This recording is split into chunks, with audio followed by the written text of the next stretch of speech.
Lakini katika dakika hizi chache mimi ningependa kuzungumzia baadhi ya kauli za wanazuoni wa ahli sunnati wal jamaa na wanazuoni wa Kiwahabi kuhusiana na fikra ya al-Imam al-Mahdi ajallahu ta'ala wajhahu.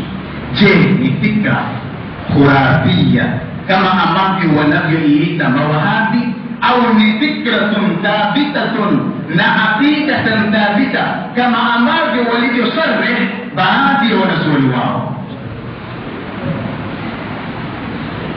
Nitaanza na Ibn Khaldun. Ibn Khaldun ni moja ya wanazuoni wakubwa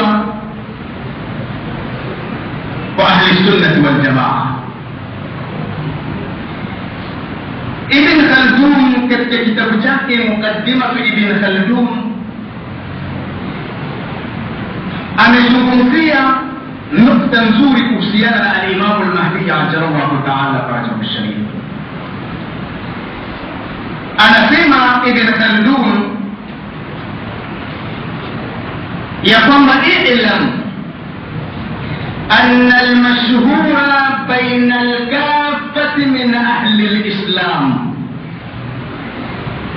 على ممر العصور أنه لا بد في آخر الزمان من ظهور رجل من أهل البيت يؤيد الدين ويظهر العدل ويتبعه المسلمون ويستولي على الممالك الإسلامية ويسمى المهدي. Ibn Khaldun anamwambia wewe na mimi, na anamwambia yule muhabi ambaye yuko katika kijiji fulani ya kwamba tambua wewe المشهور بين الكافة من أهل الإسلام، مشهور قضية إليو سنغا، قضية إليو إليا kwa Waislamu wote kwa kupita zama baada ya zama, annahu la budda fi akhir zaman min khuruj rajulin au min dhuhuri rajulin, ya kwamba hakuna budi isipokuwa katika zama za mwisho ni lazima atakuja kudhihiri. Tizama maneno ya Ibn Khaldun,